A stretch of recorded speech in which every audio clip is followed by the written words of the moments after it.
sama cewek? Dalam segi apapun, yang pertama kali yaitu takut dalam memulai segala sesuatu. Oke, apalagi? Untuk yang kedua kalinya yaitu egois. Egois. Ya, mental egois yang kedua. Untuk yang ketiga kalinya yaitu mengikut. Jadi kadang apa itu untuk menjadi seorang pemimpin kurang rasa percaya diri. Harus jadi mental pemimpin ya. Ya. Mau merubahnya? Tiga-tiga itu. Mau. Kapan? Saat ini. Sekarang juga. Ini dan sekarang. Ya, teman-teman menyaksikan itu. Nah, yang lain-lain nanti identifikasi dirimu ya, mental-mental negatif mana yang harus dirubah. Kita adakan revolusi mental. Ya, oke, terima kasih. Duduk. Oke, terima kasih. Assalamualaikum warahmatullahi wabarakatuh. Ya. Jadi revolusi mental ini dalam kerangka membangun karakter manusia yang nilainya integritas, etos kerja dan gotong royong. Kalau ditanya bagaimana caranya? Caranya gimana? Nah, membangun karakter menurut teori psikologi adalah dengan komunikasi segitiga. Hasil komunikasi segitiga itu akan membentuk karakter manusia. Pertama, komunikasi seorang anak manusia dengan Tuhannya. Yang kedua, komunikasi seorang anak manusia dengan dirinya sendiri. Yang ketiga, komunikasi seorang anak manusia dengan manusia lain. Setiap revolusi mental pasti berbasis ideologi. Di negara komunis berdasarkan ideologi komunis. Di negara liberal kapitalis, revolusi mentalnya berbasis ideologi liberal kapitalis. Orang disuruh bersaing, jegal menjegal, mentingkan individu. Indonesia diwarisi dengan nilai-nilai ideologi Pancasila. Saya minta mahasiswa maju ke depan, pimpin ruangan ini, bacakan Pancasila. Ayo, siapa?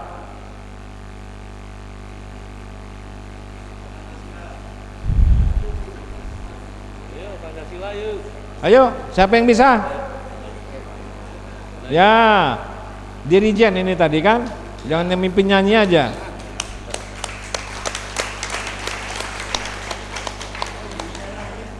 Ya, pimpinlah ini ruangan ini untuk membacakan Pancasila.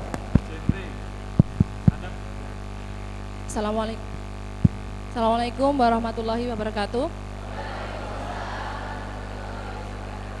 Pancasila. Enggak, sebetul. Kalau dalam upacara mereka harus berdiri, ikuti saya, katakan. Hadirin dimohon untuk berdiri, mari ikuti saya untuk membacakan Pancasila.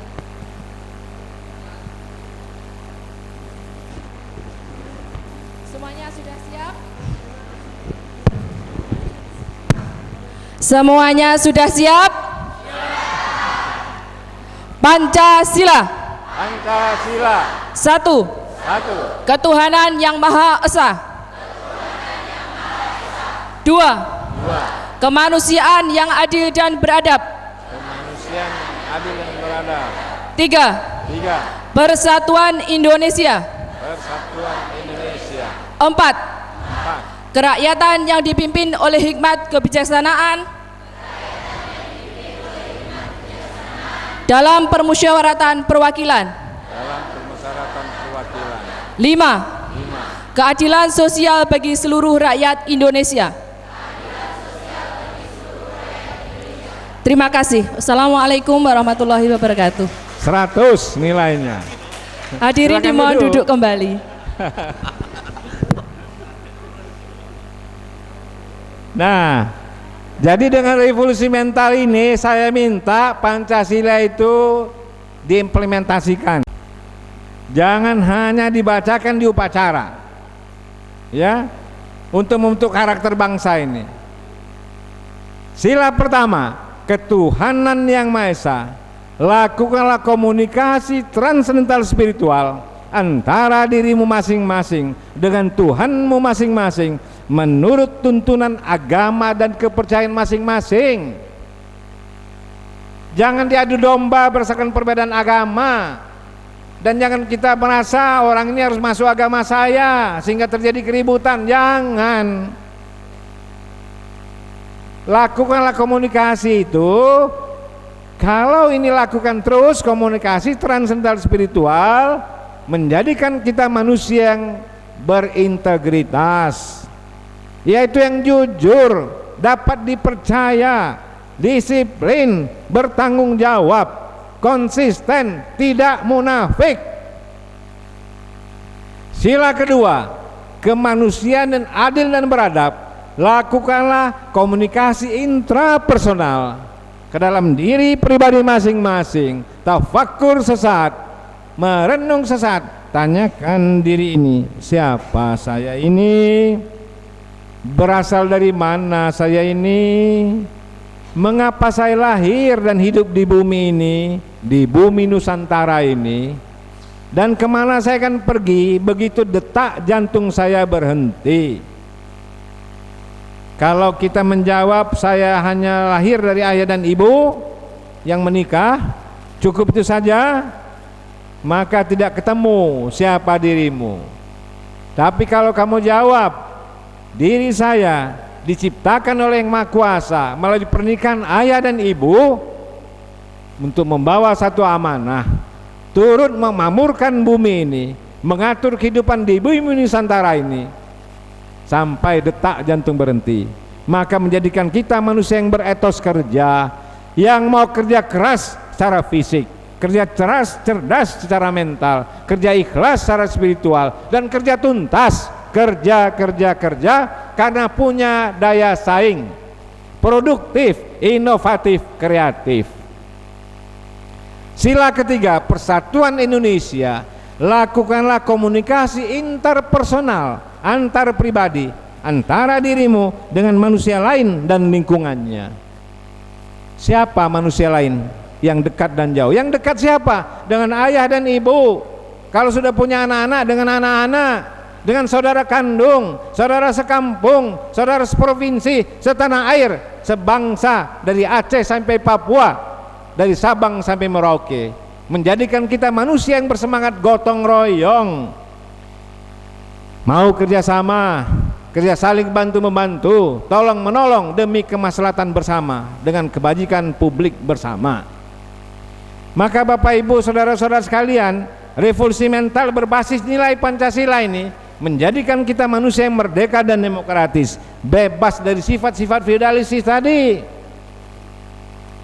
Manusia yang merdeka dan demokratis inilah siap membangun Indonesia berdasarkan sila keempat, kerakyatan yang dipimpin oleh hikmah kebijaksanaan dalam permusyawaratan perwakilan, menjadikan Indonesia berdaulat secara politik, rakyatnya berdaulat.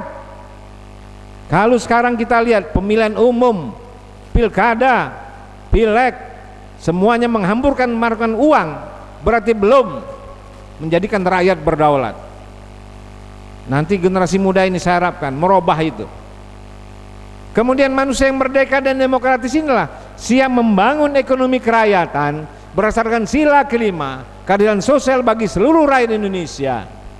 Dan kabar baiknya ini telah diterjemahkan menjadi Undang-Undang Sistem Jaminan Sosial Nasional 2004 dan Undang-Undang Badan Penyelenggara Jaminan Sosial 2011. Kita mulai membangun ekonomi kerakyatan sehingga menjadikan Indonesia berdaulat secara politik, sila keempat, berdikari secara ekonomi, sila kelima, dan berkepribadian secara kebudayaan, sila pertama, sila kedua, dan sila ketiga.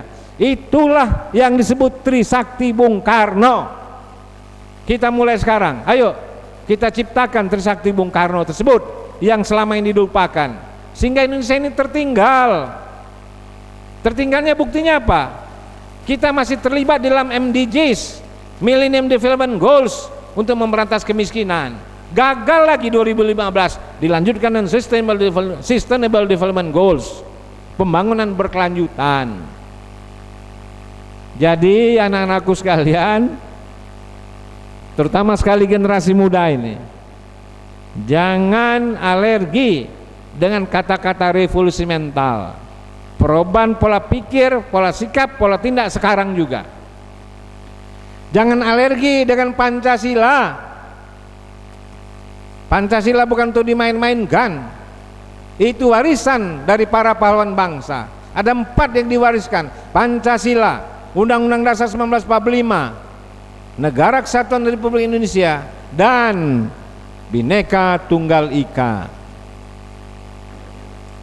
Maka terimalah salam revolusi mental. Integritasnya siap, etos kerja jawabnya siap, gotong royong jawabnya siap. Salam revolusi mental, integritas, etos kerja, gotong royong. Kalau kita telah revolusi mental, menjadikan kita manusia yang merdeka. Terimalah salam Indonesia merdeka dengan 5 jari. Pancasila. Salam Indonesia. Nah, kenapa bengong semua? Kenapa tidak mau menjawab salam Indonesia merdeka? Merdeka. Pastilah pikirannya begini. Kalau saya ajak salam merdeka, Pak, kita ini sudah 71 tahun merdeka negara ini. Apa masih cocok teriak salam merdeka tersebut? Saya bilang masih cocok, masih relevan. Karena apa? Karena sejarahnya 1 Juni 1945 pada sidang Badan Usaha Penyelidik Persiapan Kemerdekaan Indonesia, bukan hanya dasar negara diperdebatkan di situ, tapi kapan negara Indonesia ini kita merdekakan. Di sebelah kanan dalam sidang itu para pemimpin bangsa mengatakan, Pak Ketua, belum saatnya kita merdeka karena rakyat kita masih bodoh, miskin dan sakit-sakitan, tidak mampu ngurus negara. Tapi sebelah kiri ada Bung Karno di situ. Begitu Perang Asia Timur Raya berakhir, kita merdekakan negara Indonesia merdeka ini. Di dalam negara Indonesia merdeka itulah kita ciptakan manusia-manusia Indonesia itu merdeka dari kemiskinan, kebodohan dan kesakitan. Inilah tugas kita sekarang. Data mengatakan ada 28,01 juta jiwa orang miskin di Indonesia dengan kriteria yang paling rendah $1. Kalau dinaikkan kriterianya dari 90 juta jiwa yang miskin, dinaikkan lagi ada 150 juta jiwa. Berarti belum kita merdeka di situ. Manusianya belum merdeka. Ya. Itulah kira-kira karena kita menghadapi tantangan bonus demografi tadi. Tantangan dari masyarakat ekonomi ASEAN. Bukan hanya barang dan jasa yang bisa masuk ke Indonesia, tapi juga tenaga kerja asing. Kata Bung Karno, bangsa yang tidak berkarakter akan menjadi bangsa kuli. Kuli diantaranya bangsa-bangsa. Siap-siaplah dengan masyarakat ekonomi ASEAN. Siap-siap dengan AFTA Asia Pasifik 2018. Siap-siap apa? Menjadi kuli di negara sendiri. Jadi kalau kita menyampaikan pesan-pesan KB, kuantitas dikendalikan, masih ada yang menolak dengan mengatakan banyak anak banyak rezeki, tanah kami masih luas, kami perlu penduduk yang banyak. Salah katakan. Beda. Zaman dulu adalah abad pertanian, otot dengan kerbau mengolah tanah. Kalau sekarang dengan mesin dan teknologi. Lihatlah negara Australia itu, negara benua itu, penduduknya hanya 25 juta. Tanah yang luas, dibuat peternakan, perkebunan, kehutanan, pertanian dengan teknologi. Gak perlu banyak-banyak penduduk. Tapi nanti berdiskusi. Ini saya perkenalan sama sesepuh ini. Tapi memang orang yang hebat. Dokter Sudadi, Kolonel Dokter SPOG. Betul-betul pandangan beliau itu harus kita ambil, ya, kita terapkan. Mumpung beliau masih sehat, termasuk ini yang ilmunya perlu ditarik, diserap. Nanti saya perkenalkan kepada BKKBN di Jakarta nanti, Pak. Ya perlu. Dokter sama juga dengan saya, dokter juga.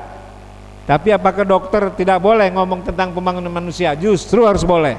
Ya, kita semua harus peduli kepada kemanusiaan dan kependudukan.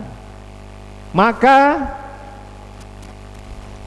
2030, 2045 kita percaya akan tercipta generasi emas bangsa Indonesia setelah bonus demografi dimanfaatkan.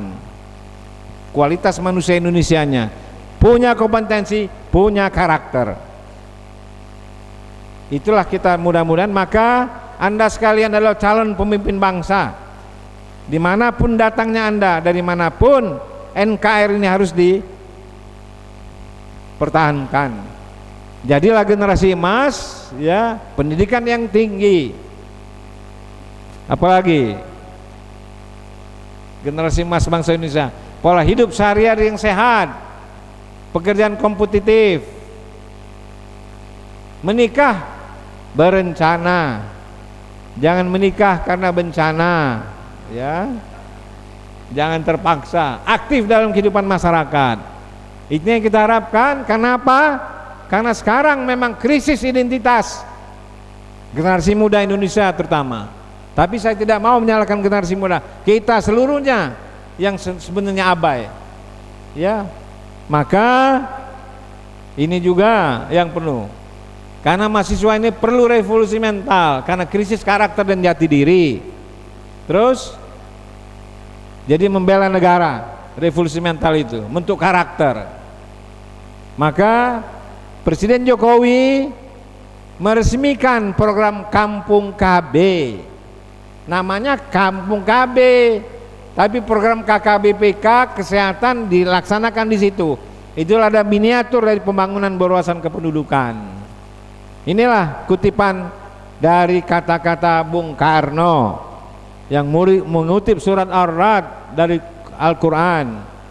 Tuhan, sesungguhnya Allah tidak mengubah keadaan sesuatu kaum sehingga mereka mengubah keadaan yang ada pada diri mereka sendiri. Itu mental pikirannya. Ini juga bisa saya ngutip dari Bill Gates. Kalau Anda lahir miskin bukan salah Anda, tapi kalau Anda dewasa kemudian mati dalam keadaan miskin, itu salah Anda dan orang sekitarmu. Jadi masih ada 28,01 juta jiwa yang miskin di Indonesia ini. Kita semua harus merubahnya. Kita merubah dari diri kita sendiri. Maka kata Bung Karno, berikan aku 1000 orang tua, cuman ku cabut Semeru dari akarnya. Tapi beri aku 10 pemuda, apalagi yang telah revolusi mental, maka guncang dunia. Di sini ada 1000 kira-kira dari Universitas Muhammadiyah ini, akan berapa dunia diguncangkan, ya. Maka Nusantara ini akan jaya. Itulah kira-kira kuliah umum saya. Terima kasih. Wassalamualaikum warahmatullahi wabarakatuh.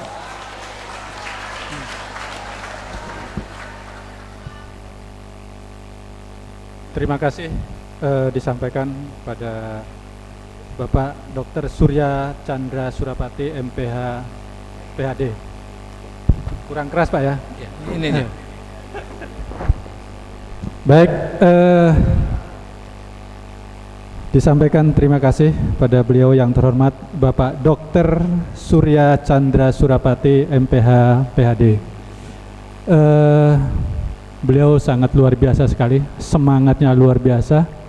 Kalau dilihat dari usia, beliau di atas saya 20 tahun Pak, 20 tahun di atas saya. Dan bisa dikatakan sehari mungkin jam on-nya mungkin 20 jam, saya yakin. Orang-orang seperti beliau ini jam kerjanya saya yakin 20 jam sehari. Makanya kalau bisa seperti itu, Indonesia akan luar biasa sekali Pak. Kalau semua generasinya paling tidak bisa bekerja 12 jam aja sehari, itu akan luar biasa. Tapi kita masih bekerja 7 jam sehari Pak. Banyak yang bekerja 7,5 jam, itu PNS. Baik, saya lihat masih ada waktu Pak, kira-kira kita masih bisa menyambung dengan biar dialog atau mungkin ada tanya jawab. Pada kesempatan pertama saya akan membuka sesi dengan mungkin ada 3 peserta kuliah pada hari ini yang akan mengajukan mungkin pertanyaan atau mungkin keingintahuan yang lebih dalam terkait dengan revolusi mental terutama. Monggo, yang pertama silakan angkat tangan. Silakan langsung aja maju Mbak. Bisa minta tolong mic-nya.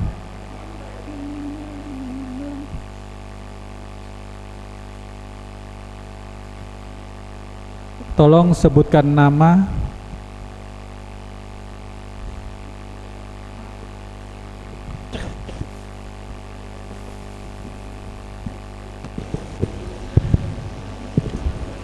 Nama saya Risma dari Akademi Kebidanan Muhammadiyah Madiun. Di sini saya ingin bertanya, di pedesaan dengan banyaknya pernikahan di usia muda atau pernikahan dini dengan alasan faktor ekonomi dan takut keburu tua, bagaimana caranya menekankan angka pernikahan di bawah umur dan melahirkan di usia muda? Terima kasih. Oke, terima kasih Mbak Isma. Yang kedua, silakan Mas dari Stisip Muhammadiyah Madiun. Tolong sebutkan namanya. Assalamualaikum warahmatullahi wabarakatuh. Perkenalkan, nama saya Putut Setia Nugroho dari Stisip Muhammadiyah Madiun. Di sini saya akan bertanya, bagaimana cara merubah revolusi mental seorang pemuda, terutama pada pemuda-pemuda yang ada di suatu pedesaan. Biasanya mereka berpikiran untuk setelah lulus SMA langsung menikah, seperti itu, Pak. Terima kasih. Assalamualaikum warahmatullahi wabarakatuh. Waalaikumsalam warahmatullahi wabarakatuh. Selanjutnya satu. Oh ya, Pak Mahfud, silakan. Pembantu Rektor 1 Stisip Muhammadiyah Madiun. Pada Pak Mahfud dipersilakan.